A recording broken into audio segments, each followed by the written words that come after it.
L'amour qui attire les gens vers Christ. Donner quelqu'un l'argent, mais ça c'est normal. Donner quelqu'un du travail, c'est normal. Ça aussi les païens les font même plus. Mais ce n'est pas de ça qui consiste l'amour. Parce que c'est éphémère, c'est trop éphémère. Donc ça passe vite. Alors, la chose qui ne passe pas, c'est la parole de Dieu, Jésus-Christ. Et Jésus-Christ aujourd'hui, sa parole révélée. Amen. Quand vous montrez une personne cette chose-là,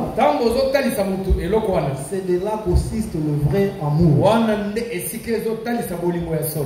Que le Seigneur vous bénisse. Nous allons inviter notre frère Pacheli pour qu'il puisse nous parler de la part de Dieu.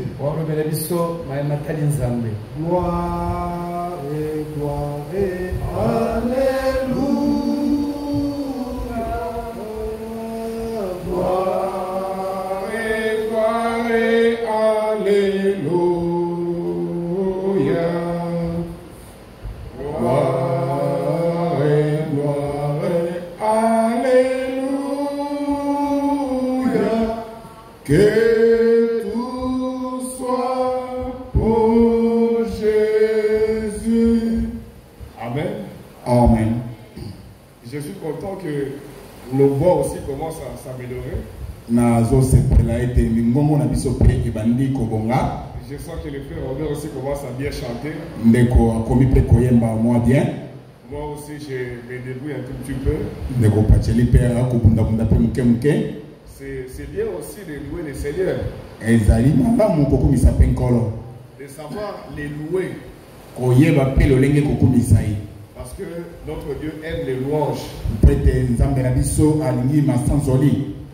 Le mercredi, je n'étais pas là. Et j'ai remarqué ce que ça fait manquer à l'église. Alors, je me suis dit, est-ce que les frères et les sœurs ont les mêmes effets lorsqu'ils manquent l'église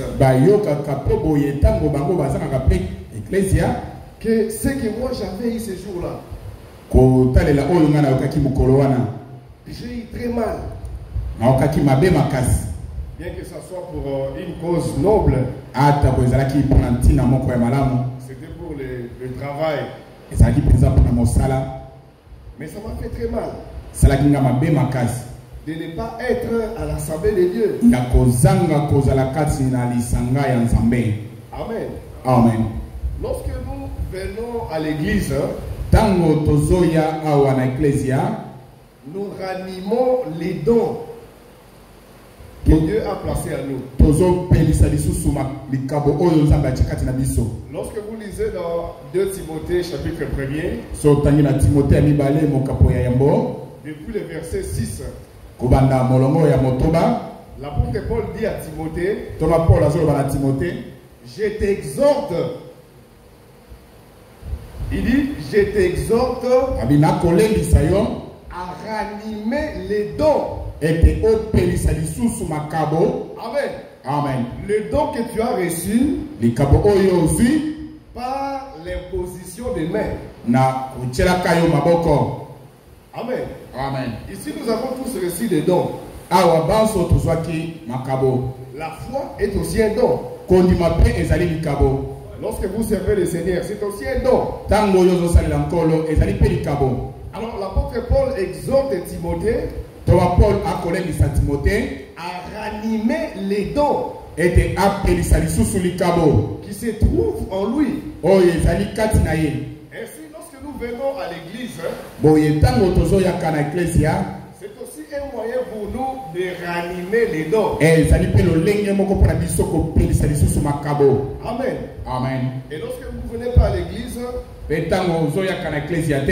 vous avez l'impression comme si vous êtes un peu éloigné de Dieu. Et ça, c'est un sentiment normal que tout frère que toute sœur née de nouveau doit sentir. C'est ça. Amen. Amen. Lorsque vous ratez l'église et que vous ne sentez rien, Frère Franck dit c'est le signe du rétrograde. Il dit c'est très dangereux. Vous manquez à l'église et ça ne vous fait pas mal. Il dit c'est le signe qui montre que vous commencez à rétrograder.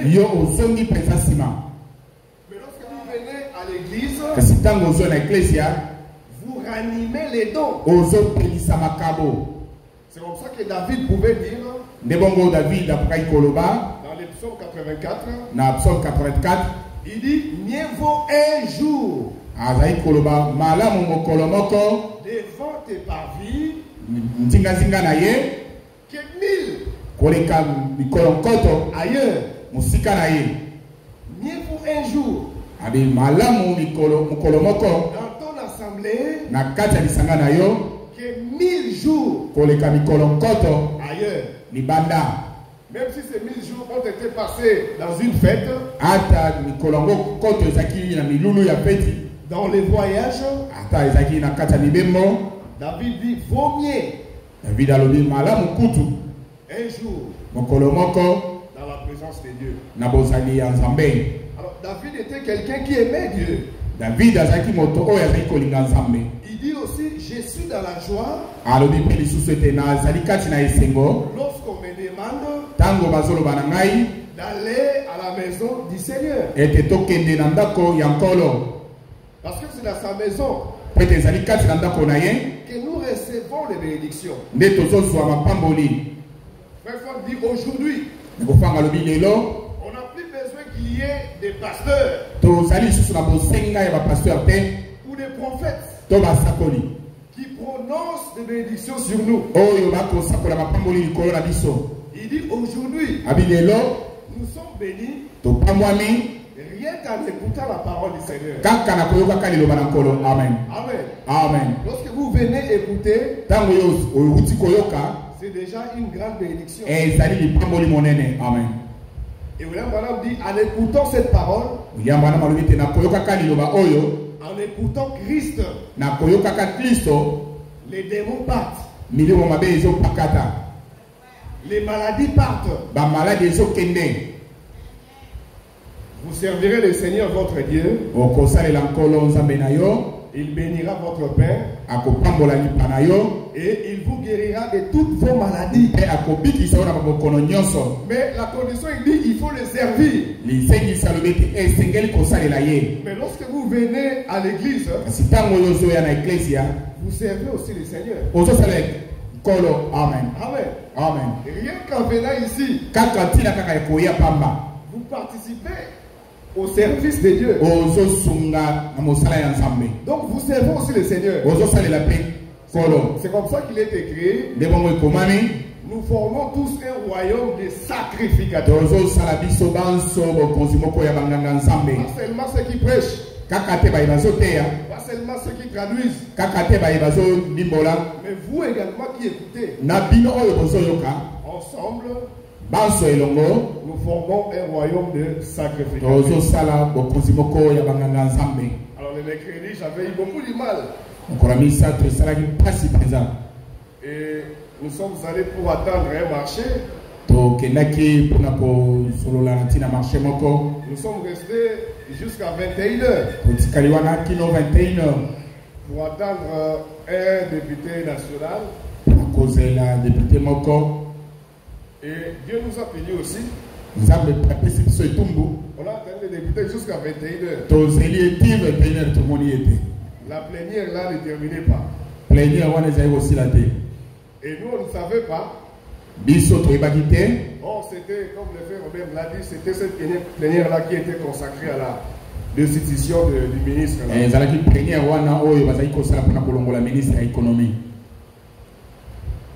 Lorsque vous êtes là, c'est un privilège. C'est une faveur. Parce que les autres voulaient également venir. Mais ils ont été empêchés. D'autres, c'est le diable qui a amené la fatigue aussi. C'est aussi l'empêchement. Vous sentez une fatigue, ou bien vous sentez une préoccupation qui arrive. Juste au moment où il faut aller à l'église. C'est le diable. Mais lorsque Dieu vous donne l'occasion de venir ici,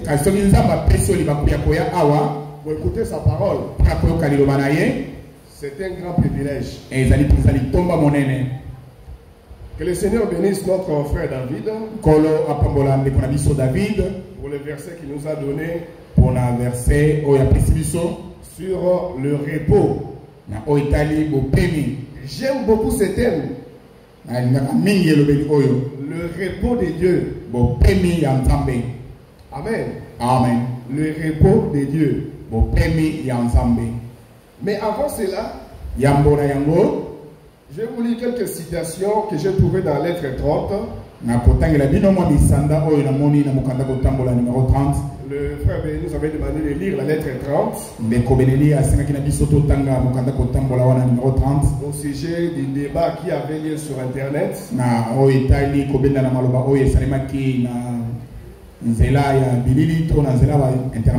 sur le baptême du Saint-Esprit et la pluie de l'arrière-saison. Alors je trouvais ici quelques citations qui m'ont beaucoup réjoui. Alors j'aimerais vous les lire avant que nous puissions entrer dans le vif du sujet. Dans cette lettre 30, à la page 3, au paragraphe 4, Frère Franck dit ceci. Il dit: l'ensemencement est accompagné de la première pluie. Maintenant il dit: la pluie de l'arrière-saison ne tombe qu'avant la récolte. Il dit: cela signifie que premièrement, toute la plénitude de la parole doit être sémée. Donc la première pluie, il explique ici, il dit c'est la pluie de l'ensemencement. Alors frère Branham va plus loin, il appelle ça la pluie mourée. C'est la pluie de l'ensemencement. Il dit toute la plénitude de la parole doit être sémée avant que la pluie de l'arrière-saison puisse tomber. Il dit: nous savons que c'est là. Nous savons que c'est à cela.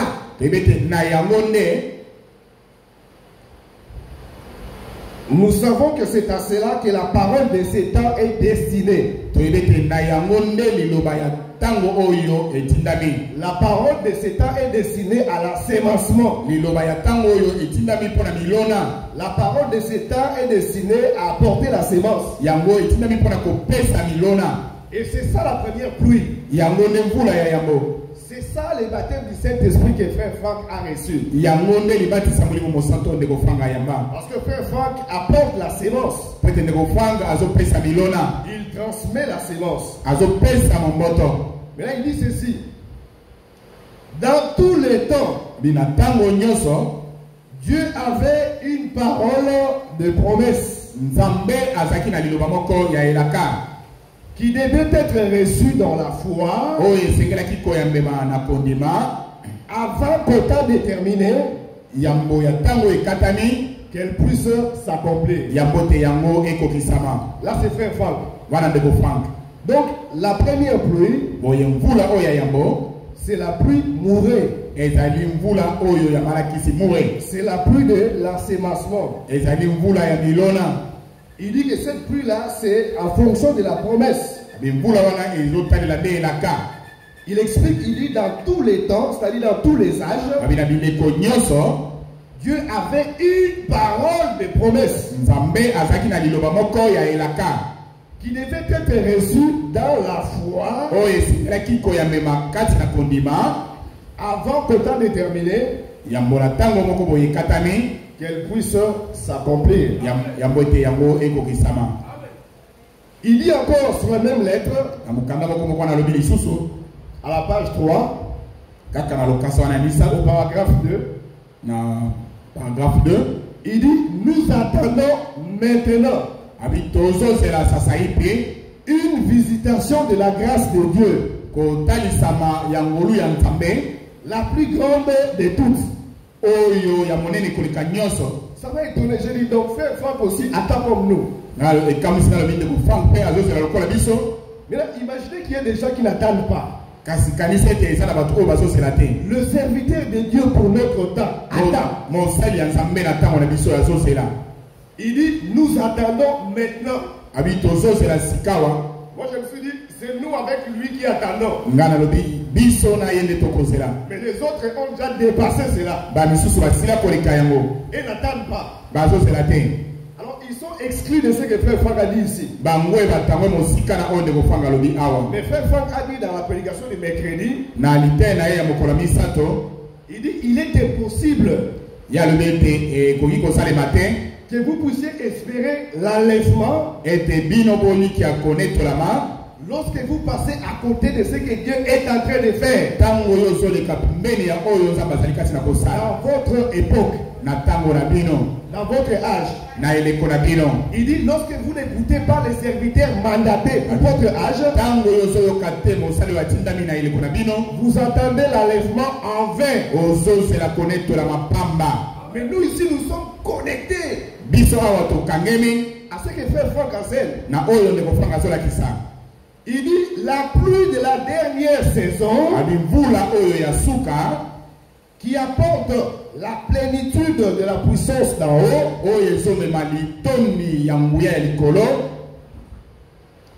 Cependant, aussi longtemps que nous nous trouvons dans un état où on mélange tout,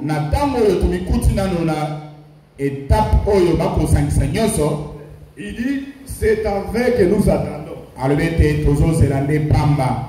Aussi longtemps que vous vous trouvez dans un état où vous mélangez tout, il dit c'est en vain que vous attendez. Donc nous ici nous sommes connectés dans les aujourd'hui de Dieu. C'est pourquoi nous sommes obligés chaque fois de vous enseigner ceci pour que vous compreniez réellement quel est le plan de Dieu pour notre âge. Il faut que vous compreniez la volonté de Dieu. Parce que la foi c'est la compréhension. J'ai discuté avec un frère. Il m'a dit maintenant j'ai pris à la 18e rue. Et puis il me dit mais nous avons la même foi. Maintenant moi je lui dis mais qu'est-ce que tu attends par la même foi? Alors j'ai compris que le frère ne comprenait même pas ce qu'il disait. Mes frères et mes soeurs, lorsque vous ne comprenez pas ce que nous enseignons ici, vous n'avez même pas la foi. La foi, a dit frère Branham, c'est la compréhension. Vous devez comprendre la volonté de Dieu. La promesse de l'heure pour votre âge. C'est en fonction de cela que vous naissez de nouveau. Et c'est même en fonction de cela que vous entrez également dans les repos de Dieu. Que le Seigneur vous bénisse. C'est ce que je voulais vous lire. Ce que frère Franck a dit dans sa lettre 30. Il y a beaucoup de citations. Mais ce n'est pas ça le sujet du jour. Nous aurons l'occasion de vous les lire prochainement. Alors nous sommes dans ce sujet sur le repos. Un sujet que j'apprécie beaucoup. Parce que beaucoup pensent qu'ils sont dans les repos. Mais nous allons comprendre qui sont dans les repos. Et c'est quoi les repos? Vous savez, nous, lorsque nous lisons la Bible, nous ne cherchons pas à l'interpréter à notre façon. Parce que la Bible, ce sont les pensées des dieux qui ont été mises par écrit. Alors il ne faut pas essayer de l'interpréter avec nos propres pensées humaines. Parce que autant les cieux sont éloignés de la terre, autant nos pensées sont éloignés de ses pensées. Amen. Amen. C'est pourquoi 2 Chroniques 20 pouvait dire, confiez-vous en ses serviteurs et vous réussirez. La condition pour réussir, c'est de se confier en ses serviteurs. Nous, lorsque nous lisons un passage de l'écriture, nous cherchons à comprendre qu'est-ce que frère Branham a dit à ce sujet. Qu'est-ce que frère Franck a dit à ce sujet. Deux doivent rendre témoignage. Je ne cherche pas à donner ma propre pensée, mais chaque fois je cherche à transmettre la pensée qui a été donnée par l'inspiration auprès des serviteurs de Dieu.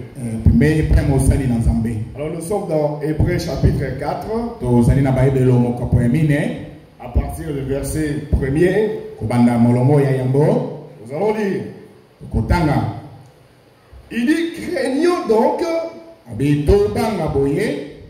tandis que la promesse d'entrer dans son repos subsiste encore. Amen. Amen. Ici, on demande de craindre. Pourquoi il faut craindre? Parce que la promesse d'entrer dans son repos subsiste encore. Frère David l'a très bien expliqué. Donc les repos ici, on voit clairement que c'est en fonction d'une promesse qui subsiste. C'est-à-dire une promesse qui ne s'est pas encore accomplie. C'est pourquoi nous disons que les branhamistes tombent déjà à partir de ce verset. Parce que la promesse de Malachie 4 c'est déjà accompli. Alors ce n'est pas une promesse qui subsiste encore. Parce que c'est une promesse déjà accompli. Et en français, on dit même une promesse déjà révolue. Mais ici, on nous montre que la promesse est en fonction. Les repos, pardon. C'est en fonction d'une promesse qui subsiste encore. Et qu'aucun de vous ne paraisse venir trop tard. Au verset 2, il dit, car cette bonne nouvelle nous a été annoncée aussi bien qu'à eux. Mais la parole qui leur fut annoncée ne leur servit de rien. La parole qui a été annoncée aux autres ne leur servit à rien. Mais nous, par la grâce de Dieu, biso na mawana nzambe nous ne sommes pas de cette catégorie ici. Tozali na lolenge oyo te dans la parole de Dieu qui leur fut annoncée tozali na lolenge oyo ya bai oyo liloba na nzambe esakolemelaki bango ne servit à rien. esungi bango na eloko moko te. Alors pourquoi est-ce que cette parole ne servit à rien? Mpona nini liloba oyo esungi bango na eloko te? Il dit parce qu'elle ne trouva pas de la foi chez eux. Parce qu'elle ne trouva pas de la foi chez ceux qui l'entendirent. J'aime beaucoup les livres des Hébreux. La façon dont les choses sont rendues. Frère Malia, j'aime beaucoup ces livres. Je pensais qu'il avait été écrit par Paul.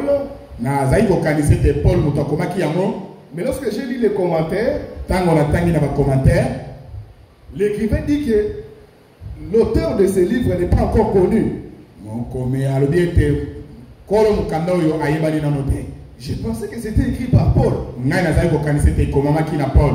lui, c'est qu'on dit jusqu'à présent, ils n'ont pas encore trouvé l'auteur des livres des Hébreux. Alors, ils pensent que ça peut être Dieu lui-même. Par une inspiration. Alors, au verset 3, il dit, pour nous qui avons cru, nous entrons dans les repos. Ici, il y a une remarque qui est faite. Il y a une remarque qui est faite. Ceux qui entrent dans les repos, c'est ceux qui croient. Ils croient en quoi? En une promesse qui subsiste encore. Conformément au chapitre 1er. Au verset 3, il dit, selon qu'il dit, je jurai dans ma colère, ils n'entreront pas dans mon repos. Il dit cela, quoique ces œuvres eussent été achevées depuis la création du monde. Car il a parlé quelque part ainsi du 7e jour. Et Dieu se reposa de toutes ses œuvres le 7e jour. Au verset 5. Et ici encore, ils n'entreront pas dans mon repos. Ceux qui entrent dans ces repos, il s'agit uniquement de ceux qui croient. Ceux qui croient en une promesse qui subsiste encore. On a expliqué ce verset-là. C'est-à-dire en une promesse qui ne s'est pas encore accomplie. Nous allons maintenant lire ce que Frère Branham dit à ce sujet. Je crois que je vais les retrouver.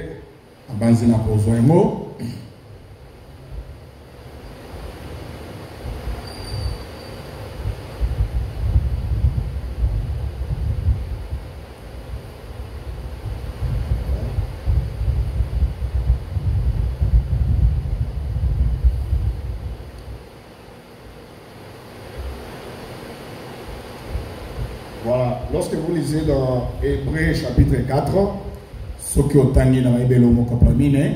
c'est une brochure de Frère Branham. Il a intitulé ça Hébreux chapitre 4. Lui-même, le prophète, il explique Hébreux chapitre 4.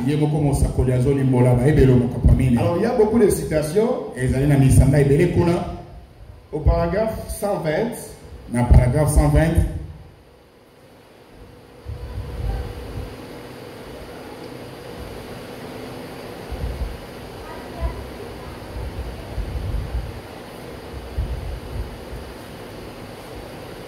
Nous allons lire ça à partir du paragraphe 120. Il dit maintenant, le verset 9 Préparez-vous. Il y a donc un repos de sabbat réservé au peuple de Dieu. Il dit une observance du sabbat pour le peuple de Dieu. Il dit car celui qui entre dans ces repos,